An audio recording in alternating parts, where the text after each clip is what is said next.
What's going on, guys? It's Jimmy here, and welcome to our daily show where we discuss the fourth stimulus check update, daily news, what's going on in the United States, Washington, D.C., money, investing, and the $3.5 trillion stimulus package, which will be the largest stimulus package yet to date. If you find these videos helpful, don't forget to hit the like button. And first, let's start off with some very dramatic news. Yeah, daily US virus cases are up more than 300% from a year ago. 300% from a year ago. And get this, data from Tuesday has just come in, and we have just crossed an all-time high of new cases for one day. Yeah, Tuesday, September 7th, 301,138 people have tested positive in one day for Tuesday, September 7th. Yeah, this is a new all-time high for one day, 301,000 people. The previous all-time high was all the way back from January 8th when we had 300,777 new cases in one day. Now, the 7-day average was higher back then, 259,000. That's why the blue graph looks higher. But nonetheless, we have just crossed the highest daily cases of people testing positive in one day right now. Now keep in mind that this is with 70% of the United States being vaccinated for adults that are above age 12, or adults and children above age 12 that are available to be vaccinated as of August 12th. That are, as of August 12th, 70% of the United States is vaccinated. Yeah, this Delta variant is absolutely crazy. Yeah, so Tuesday, September 7th, 301,138 people, according to Google, have tested positive in just one day. This does not count additional people that may have taken an at-home test, tested positive, and not alerted anybody. 2,226 people died on September 7th, and just for comparison, that is similar to the 2,403 people that died on Pearl Harbor Day, or the day that Pearl Harbor was attacked. 2,403, just to give the comparison, because some people say, well, only 2,200 people died out of 300,000 people that tested positive. But when we think about Pearl Harbor, we think about one of the worst tragedies in American history. Well, that's the amount of people that are dying every single day due to this pandemic, just for comparison purposes. In total, we've had over 40 million people now test positive. We're nearing 15% of the entire population of the United States, and 652,000 people have now passed away from this pandemic. Total worldwide, 219 million people have tested positive, and 4.55 million people have passed away from this pandemic. And here's the thing is that it kills a little bit less than 2% of people. But the thing is that for some people, it affects people really, really hard. And for some people, it doesn't really affect them that badly. And it seems to be no rhyme or reason.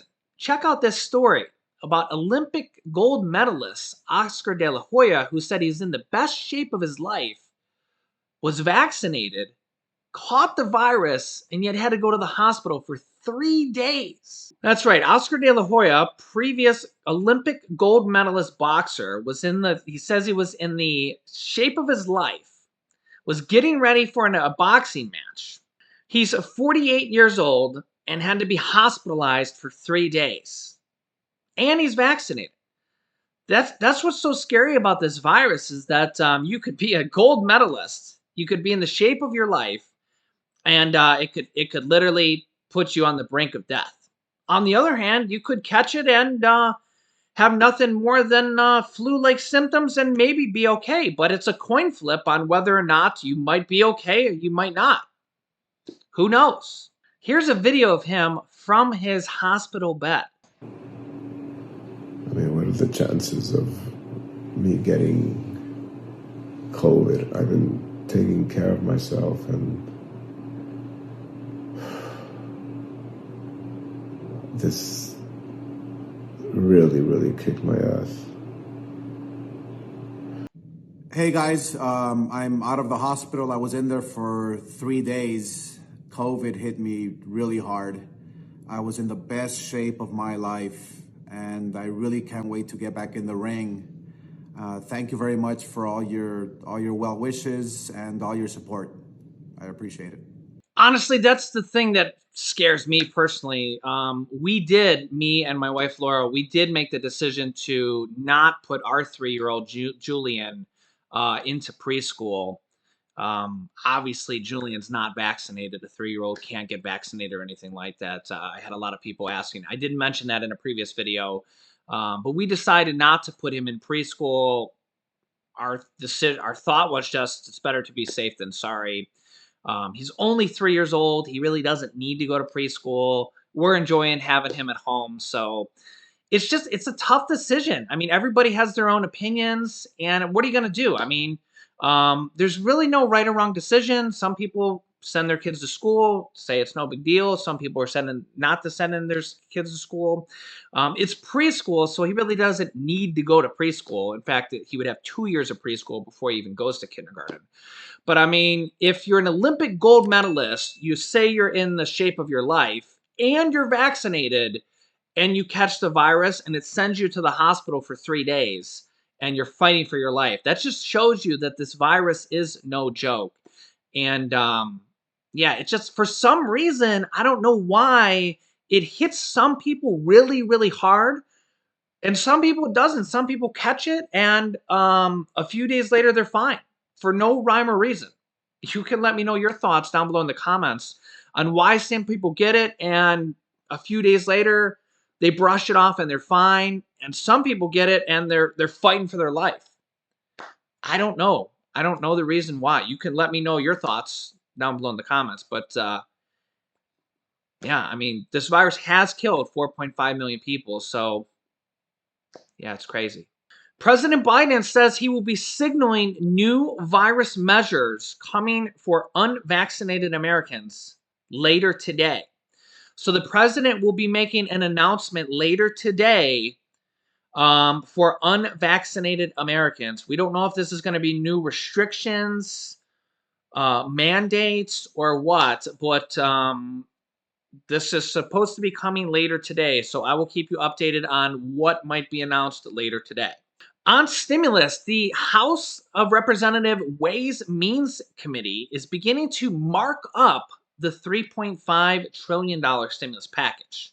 I'll read this for you guys and then I'll explain to you what this means. The House Ways and Means Committee on Thursday will begin marking up part of President Biden's $3.5 trillion budget plan, the stimulus package, as the party continues its race against the clock to craft its massive social safety net package this month.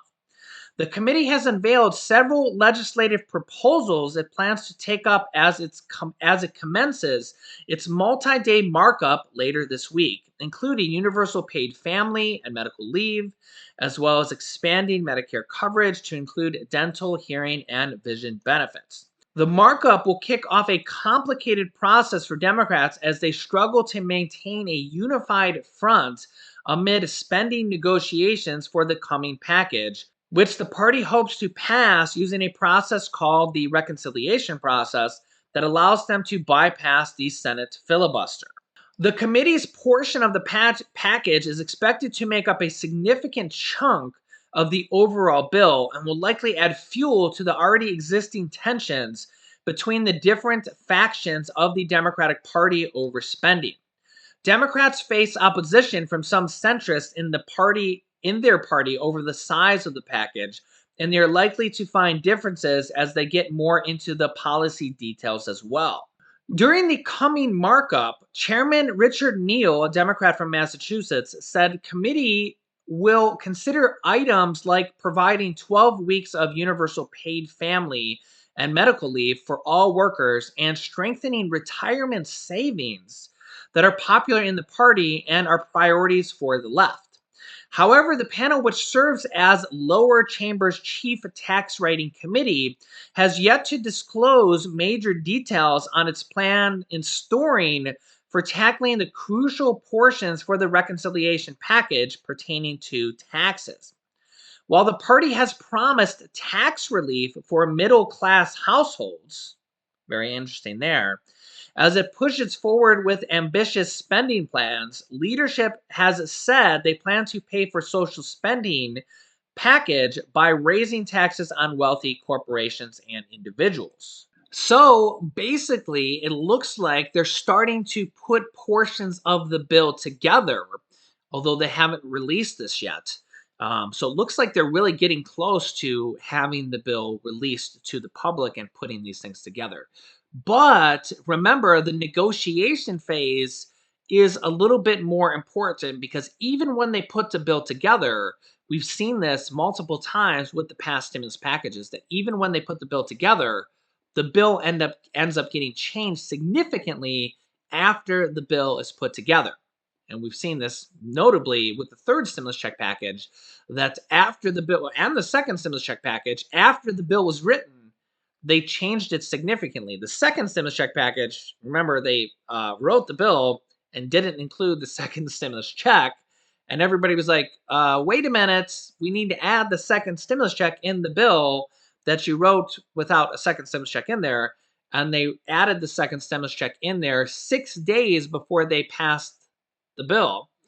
And the third stimulus check package bill, they wrote the bill. The House actually passed the bill, and then the Senate changed it significantly. They had to remove the $15 an hour minimum wage, not necessarily because the Senate parliamentarian wouldn't allow it, because they were actually going to overrule her simply by voting and outvoting her. Because remember, the Senate parliamentarian is technically it's kind of a recommendation because they can simply just outrule her with the 51 votes. And they were going to, but they only had 42 votes to pass a $15 an hour minimum wage. So honestly, there just wasn't enough Democratic senators to pass the $15 an hour minimum wage. So really, they are going to probably end up changing the bill. Whatever they put in the bill, there's probably a good chance. I don't know. I would say a 50 to 75% chance that after they write the bill, it'll get changed. The reason for this is because whatever they put in the bill, then the Democratic senators and the House representatives are all going to look over it and they're going to be like, this is a good starting draft. But now that we've seen it on paper, we want to add in this item, or we want to change this item, or this item needs to be more, this item needs to be less. And we're going to see the push and the pull of the progressive Democrats versus the moderate Democrats. The moderate Democrats are Joe Manchin and Kirsten Sinema from the Senate, and a few from the House, although the House members are really not as vocal. Okay, Joe Manchin and Kirsten Sinema, they're the dog and pony show, right? Um, for lack of a better word, right? Maybe that's the correct word. They're the grandstanders, right? And they're the ones that pull out all the stops at the very last minute, and they make sure they do it in front of the media so everybody can see them. But the progressive Democrats, the Democrats that make sure that at least in all the last packages, make sure that the stimulus checks get included, make sure the child tax credits get included, make sure the rent assistance, the utility assistance, and all those additional things that have been included in all the last packages get included. There's no guarantee that anything is going to be included in this next package because, I mean, honestly, there's no guarantees for anything in life. There's no guarantees that any single item is going to be included in this next package. Okay. Remember that even after they wrote the bill for the third stimulus check package, they made significant changes. The House passed the bill. So even the bill that the House thought was good, the Senate removed the $15 an hour minimum wage. They lowered the income threshold for the third stimulus check from $100,000 to $80,000 for single filers. So people that made over $80,000 for single filer, not head of households, got excluded from the stimulus check, the third stimulus check. And they added in a stimulus provision, that $10,200 unemployment tax break for people that had unemployment income last year. Now, if you had unemployment income, that was actually like the greatest thing since sliced bread, because that literally gave you an extra check, whether you call it a stimulus check or stimulus provision, whatever you call it, that gave you an extra check of an unemployment tax break that equated to whether it was several $100s or several $1,000s. A lot of people got anywhere from several $100s. The average person got like $1,000, or some people actually got up to $3,000 or more from that stimulus provision. They added it at the very last moment. And what's funny enough is that Senator Joe Manchin is actually kind of, I don't know the word to say, to blame or to take the credit for that, because when they negotiated with him at the last hour, at the last minute, um, part of the negotiations were to lower the income threshold of the stimulus check from 100,000 to 80,000. He didn't think that people making $100,000 should get the third stimulus check. And you could tell me if you think that that is right or not. If you made 90,000, you probably hate him. But as part of those negotiations, so they lowered that income threshold, but they added in the $10,200 unemployment provision. So if you had unemployment income last year, you got that $10,200 of tax-free income, unemployment tax-free income. So you could actually thank Joe Manchin for that. So everything is part of the push and the pull of the negotiations. And now that we're going to be getting down to brass tacks, now that they're actually starting the markups of what the bills are written, we're not going to probably see, I don't know what we're going to see until they put it all together and release it. And then even when it's released, then we're going to really see the negotiations, and they're going to probably change some things here. And that's when we're really going to see the real negotiations of Bernie Sanders saying, no, we need additional stimulus items in there, stimulus checks, or this needs to be bigger or that needs to be bigger. And that's when we're really going to see the progressives versus the moderates. And right now, they're mostly arguing about the size of the total package, the top line number. Right now, they're basically arguing over the $3.5 trillion. We have Bernie Sanders and the progressive Democrats, which there's a lot more progressive Democrats. The progressive Democratic caucus in the House alone is like 100 Democrats. And they're literally arguing versus Joe Manchin and Kyrsten Sinema, who are 2 Democrats in the Senate. So it's like 100 people versus 2.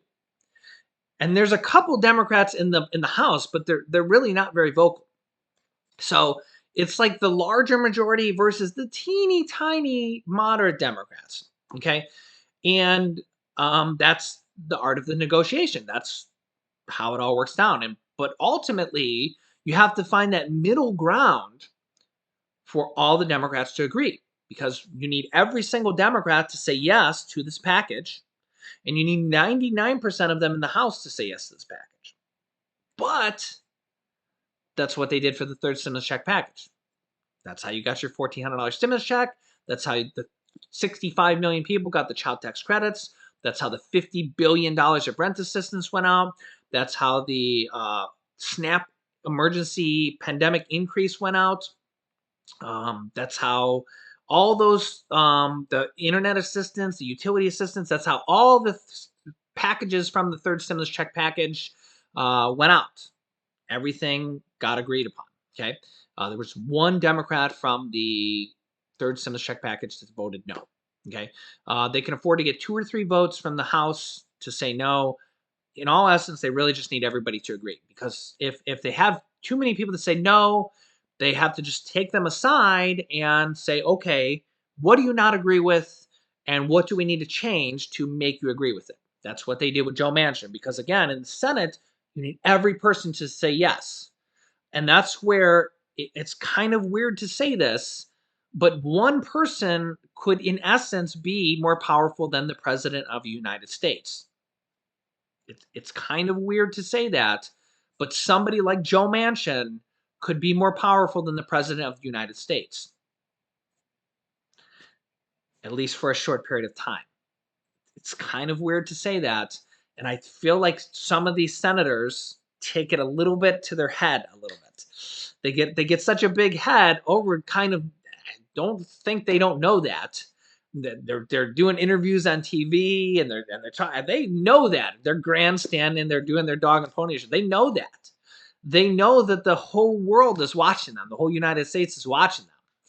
But ultimately, they all end up voting yes at the end of the day. So it's like their 15 minutes of fame that drags out to a little bit more than 15 minutes. So President Biden says he says that he's going to end up voting with the Democratic Party, but it's all part of the process that they have to get his vote. So what will that entail? What will be in the package? And what stimulus items will be in there? So I will keep you up to date with what's going on, but they're starting the markup process, which means that the House Ways and Means Committee, which is actually the committee that does a large portion of the stimulus programs, may actually have their portion of the bill done. But we will have to see. Remember, there's going to be several different committees that take their portions and put it together. So I will keep you up to date. Make sure to subscribe down below. New videos come out here every day at 10 a.m., 3 p.m., and 8 p.m. Eastern Standard Time. I'll keep you up to date with what's going on with our economy, daily news, and everything you need to know about. You can click this top video here to watch our newest stimulus check video next. And this video is how President Biden just endorsed a Social Security raise. So click on one of those videos next. Thanks, guys, and I will see you in the next video.